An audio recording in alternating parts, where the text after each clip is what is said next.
En el Pacífico, los marineros japoneses aprendieron a temer un nombre: la USS Enterprise. La apodaron el Fantasma Gris, porque parecía surgir de la nada, golpear con fuerza descomunal y desaparecer antes de que pudieran destruirla. Pero a finales de octubre de 1942, en la sangrienta batalla de las Islas Santa Cruz, creyeron haberla cazado al fin. Bombas lanzadas desde los Aichi D-3A cayeron sobre su cubierta trasera, estallando en medio de humo y fuego. A bordo del portaaviones Shokaku, los marineros japoneses celebraron convencidos de que la leyenda había muerto. 2 impactos directos debían haber bastado para mandar al coloso al fondo. Pero mientras las llamaradas se elevaban, la silueta de la Enterprise volvió a surgir entre el humo. Había sobrevivido una vez más. El apodo cobraba vida.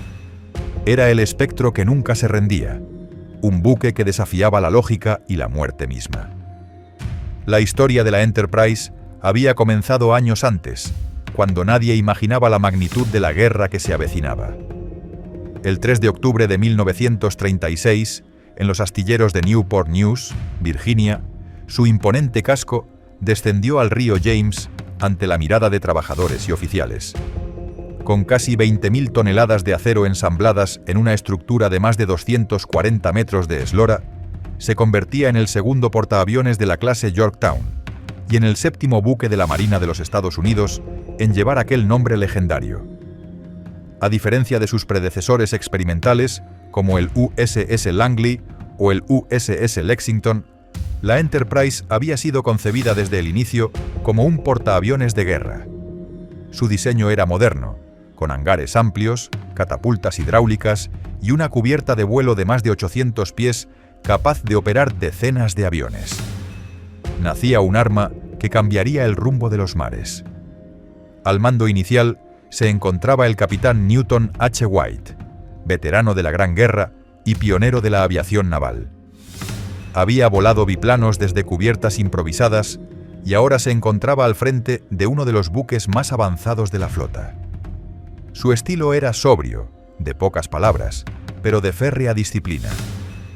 Recorrió cada cubierta, observó catapultas en pruebas, inspeccionó ascensores que llevaban aviones del hangar a la cubierta superior y se aseguró de que la tripulación comprendiera que navegaban en una máquina revolucionaria. Bajo su mando, la Enterprise participó en maniobras en Panamá y el Caribe, probando su capacidad de operar con rapidez y resistencia. En 1938 fue destinada a Pearl Harbor, una base aún desconocida para gran parte del país, pero que pronto se transformaría en epicentro del conflicto. Allí comenzó su entrenamiento intensivo. Despegues, ataques simulados, prácticas de recuperación en condiciones extremas. La tormenta global avanzaba. Japón ya había ocupado Manchuria y China ardía en guerra.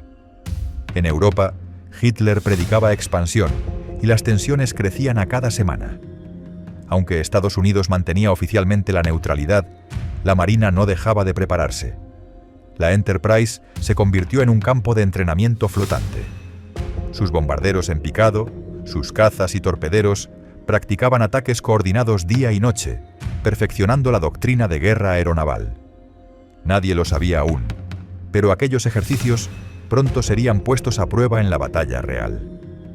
El 7 de diciembre de 1941, la Enterprise navegaba de regreso a Hawái, tras escoltar refuerzos a Wake Island.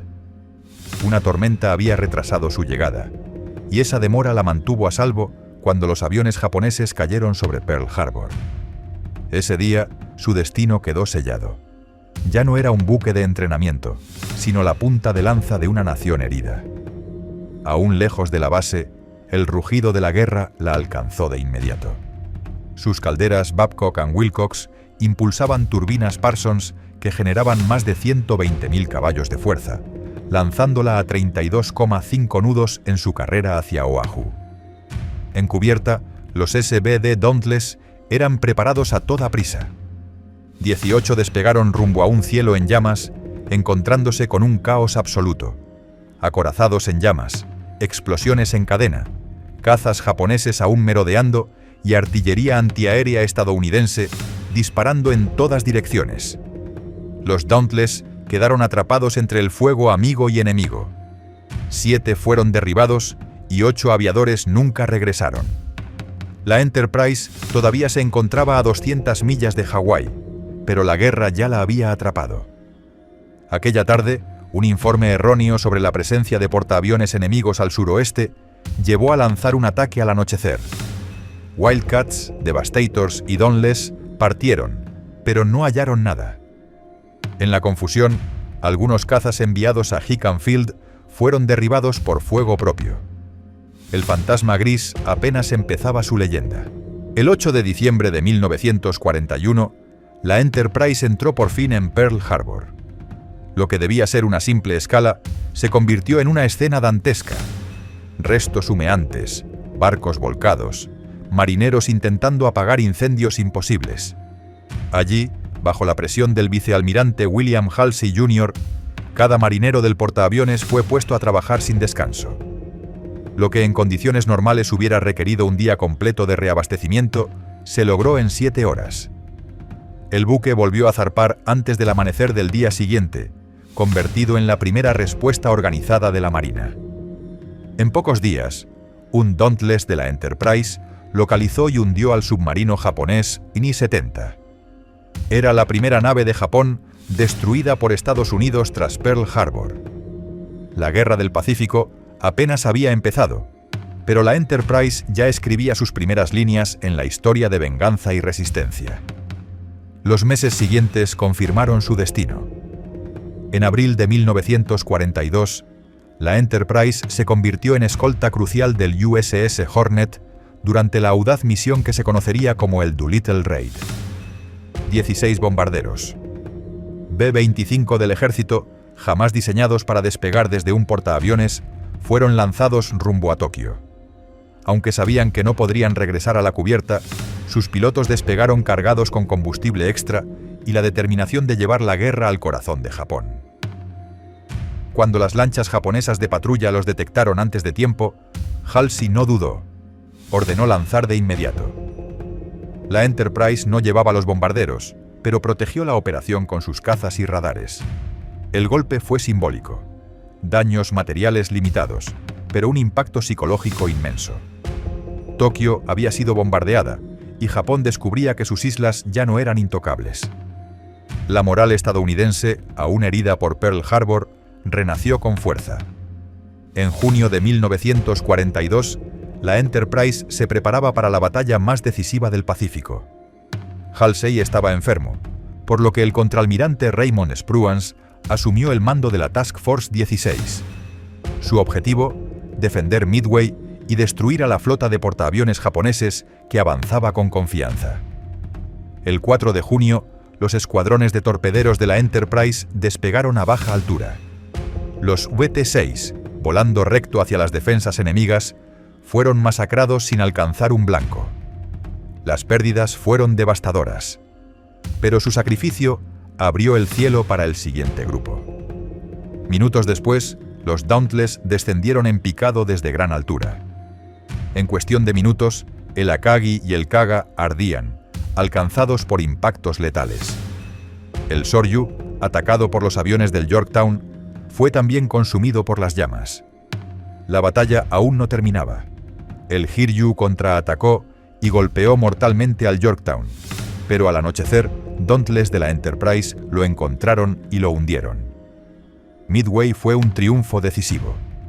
La Enterprise regresó a Pearl Harbor con daños superficiales, pero con un aura nueva. Había cambiado el curso de la guerra. En los hangares quedaban marcas de neumáticos chamuscados, y en cubierta los rastros de aterrizajes forzados y reparaciones improvisadas. En silencio, los hombres recordaban a los que no habían regresado. Pero no había tiempo para luto prolongado. En agosto de 1942, mientras los marines se aferraban a la franja de arena en Guadalcanal, la Enterprise volvió al combate en la batalla de las Salomón Orientales. Allí, sus aviones hundieron al portaaviones ligero Ryujo y dañaron gravemente al buque de apoyo Chitose. Sin embargo, el precio fue alto. Al mediodía, bombarderos japoneses atravesaron las defensas y 3 bombas cayeron sobre la Enterprise. Una explotó en el pozo del ascensor trasero, otras desgarraron la cubierta. 74 marineros murieron en un instante, 95 resultaron heridos. La nave quedó maltrecha, pero siguió operando, símbolo de resistencia. Apenas un mes después, en la batalla de las Islas Santa Cruz, la Enterprise volvió a ser el blanco principal. Bajo el mando del capitán Osborne Hardison, la tripulación sabía que cargaba con la responsabilidad de ser el último gran portaaviones operativo de la Marina en el Pacífico, después de que el Hornet fuera hundido. Aviones japoneses en oleadas implacables descendieron sobre ella, y 2 bombas impactaron directamente en la cubierta, causando decenas de muertos y heridos. Aún así, la Enterprise no abandonó el combate. Recogió a pilotos del Hornet y continuó lanzando aviones en un puente aéreo desesperado, con cubierta sobrecargada y hangares saturados de actividad. Los marineros clavaron un cartel improvisado en su estructura: Enterprise vs. Japan. Esa frase resumía la realidad. En aquel momento, ella era el escudo de toda la flota. Destrozada, humeante, pero aún con vida, la nave se retiró a Noumea para reparaciones rápidas. El fantasma gris seguía en pie. En noviembre de 1942, la Enterprise aún estaba en reparaciones cuando fue enviada de nuevo al frente. CABs y técnicos del USS Vestal trabajaban a bordo mientras navegaba rumbo a las Islas Salomón. Era un portaaviones en movimiento, con chispas de soldadura mezclándose con el rugido de los motores y los aviones aún despegando. En medio de esa tensión, sus escuadrones participaron en la segunda batalla naval de Guadalcanal, atacando y dañando al acorazado Hiei, que terminaría hundido, y más tarde enviaron al fondo al crucero pesado Kinugasa. En apenas días, 16 buques japoneses habían sido destruidos o gravemente dañados, frenando la ofensiva contra Henderson Field. La Enterprise no estaba completamente reparada, pero se había convertido en el arma más confiable de la flota. Su presencia aseguraba que los marines en Guadalcanal pudieran resistir. La leyenda del fantasma gris crecía, ahora como símbolo de un poder capaz de pelear incluso cuando estaba herido. En los meses siguientes, la Enterprise se convirtió en una sombra constante en el Pacífico. Escoltó convoyes, protegió grupos de batalla y lanzó patrullas sin descanso. En la batalla del Mar de Bismarck y en la defensa de convoyes aliados, sus cazas interceptaron oleadas de bombarderos japoneses. Aunque no siempre podía salvar cada buque, su sola presencia obligaba al enemigo a recalcular cada movimiento. En enero de 1943, durante la campaña de Rennell, sus escuadrones salieron a enfrentar ataques nocturnos. Aunque la pesada Chicago fue perdida, la Enterprise demostró su capacidad de sostener la presión y mantener el frente abierto. En febrero, fondeó en Espíritu Santo y recibió la primera Presidential Unit Citation otorgada a un portaaviones, entregada en persona por el almirante Chester Nimitz. Sus hombres, formados en cubierta, escucharon cómo su barco ya era considerado el más valioso de toda la flota del Pacífico. La Enterprise no solo peleaba, inspiraba. El verano de 1943 trajo un respiro momentáneo. Mientras nuevos portaaviones de las clases Essex e Independence entraban en servicio, la Enterprise fue enviada a Puget Sound para una transformación decisiva. Allí recibió blisters antitorpedo que ensancharon su casco, nuevos cañones Bofors de 40 milímetros en montajes dobles y cuádruples que reemplazaron armas obsoletas y sistemas de radar mucho más avanzados. Pero lo más importante fue su conversión en el primer portaaviones estadounidense plenamente preparado para la guerra nocturna. Se adaptaron hangares con iluminación roja, sistemas eléctricos silenciosos y señales especiales para operaciones en oscuridad total. Se entrenaron tripulaciones capaces de despegar y aterrizar sin referencias de luz. A partir de entonces, su designación cambió. La Enterprise era oficialmente un portaaviones N. Cuando salió de dique en noviembre de 1943, ya no era solo el fantasma gris, era un depredador nocturno. En octubre de 1944, la Enterprise volvió a surcar el Pacífico como pieza clave en el retorno a Filipinas. En Leyte, sus escuadrones demostraron el poder de la guerra nocturna. Mientras otros portaaviones apagaban luces y se replegaban al caer el sol, la Enterprise mantenía su cubierta activa. Sus Hellcats pintados de negro y sus bombarderos torpederos lanzaban ataques que desarticulaban convoyes enteros antes del amanecer. Durante la batalla del Golfo de Leyte, enfrentó oleadas de ataques aéreos japoneses, derribando aviones con sus cañones de 5 pulgadas y sus Bofors. Aunque sufrió daños por impactos cercanos, siguió lanzando oleadas. Sus aviones participaron en los ataques que hundieron al gigantesco acorazado Musashi, y más tarde hostigaron a Yamashiro y Fuso en Surigao. Su reputación alcanzó nuevas alturas. Los japoneses hablaban de pilotos fantasmas que atacaban desde la oscuridad. Para los marinos estadounidenses, era la lanza que abría paso en la noche. Con el inicio de 1945, la Enterprise se dirigió al infierno de Iwo Jima. Allí, durante semanas, su cubierta no descansó. Oleadas de Hellcats, Avengers y Dauntless despegaron para bombardear fortificaciones incrustadas en la roca volcánica y sellar túneles con fuego y acero. La resistencia japonesa era brutal, pero cada ataque de la Enterprise debilitaba sus posiciones y protegía a los marines que avanzaban entre cenizas y metralla. Sus cazas interceptaron a los últimos grupos de Zero que intentaban romper el bloqueo, mientras que sus bombarderos barrían artillería costera. De día y de noche, los motores rugían, catapultas disparaban y cables de frenado chirriaban bajo el peso de aterrizajes forzados. La isla terminó cayendo, pero el precio fue altísimo. En cubierta, los tripulantes sabían que Okinawa sería aún peor, y allí, la Enterprise volvería a encontrarse en el centro de la tormenta. Abril de 1945. En Okinawa, la batalla más sangrienta del Pacífico estaba por comenzar, y la Enterprise se encontraba en primera línea. Para los japoneses, los kamikazes se habían convertido en la última carta, un arma humana destinada a hundir lo que no habían logrado con flotas enteras. El 11 de abril, un avión suicida atravesó el fuego antiaéreo y se lanzó en picado sobre el portaaviones. Impactó de lleno en su ascensor delantero, generando una explosión que arrasó compartimentos enteros y desató incendios descontrolados.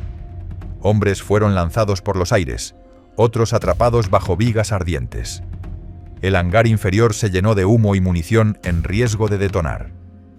Sin embargo, las cuadrillas de control de daños, curtidas desde Midway y Leyte, respondieron con la determinación de veteranos. Entre humo y llamas, lograron controlar el fuego.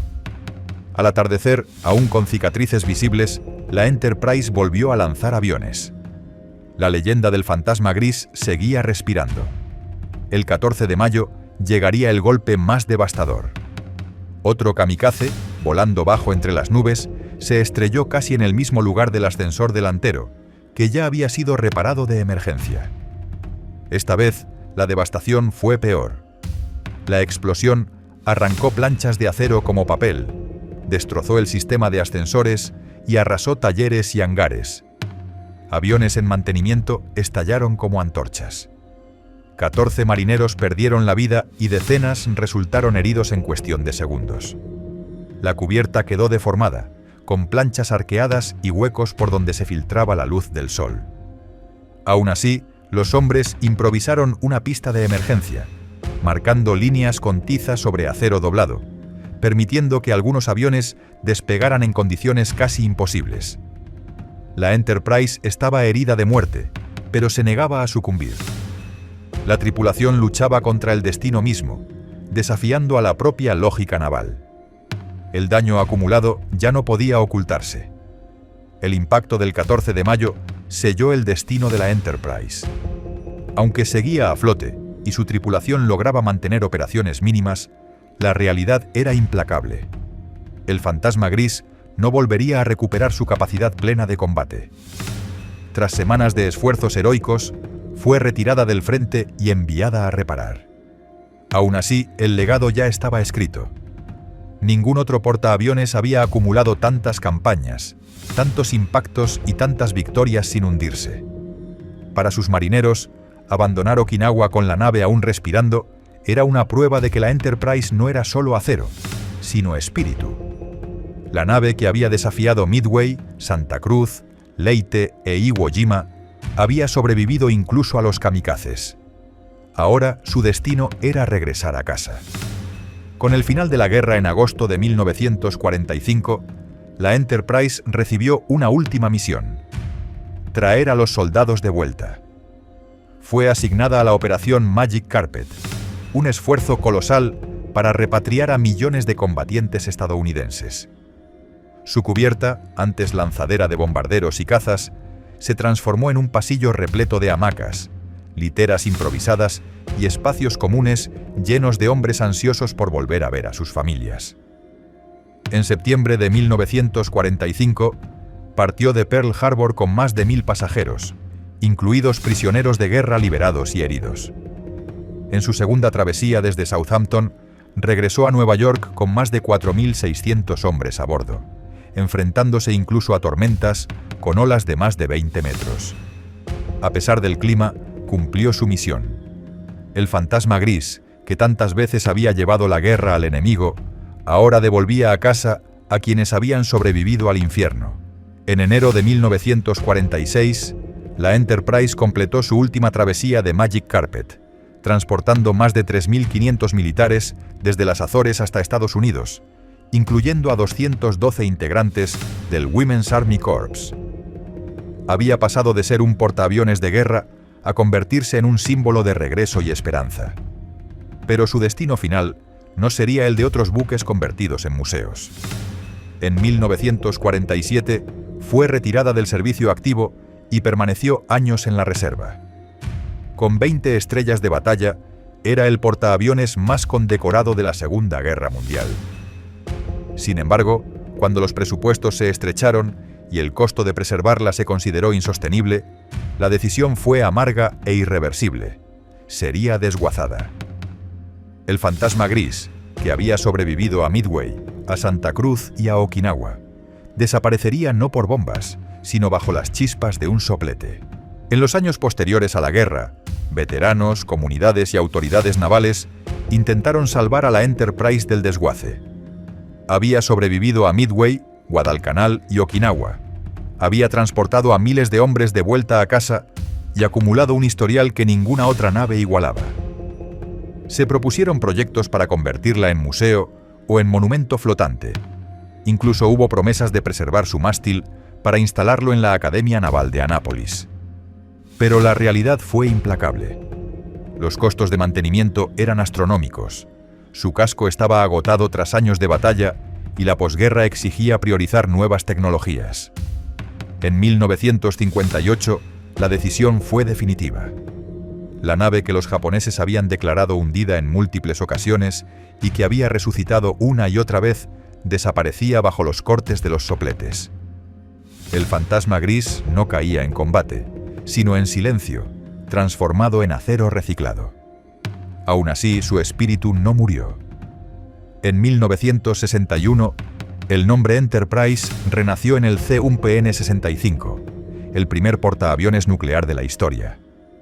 Su propulsión atómica y sus sistemas electrónicos avanzados inauguraban una nueva era de supremacía naval.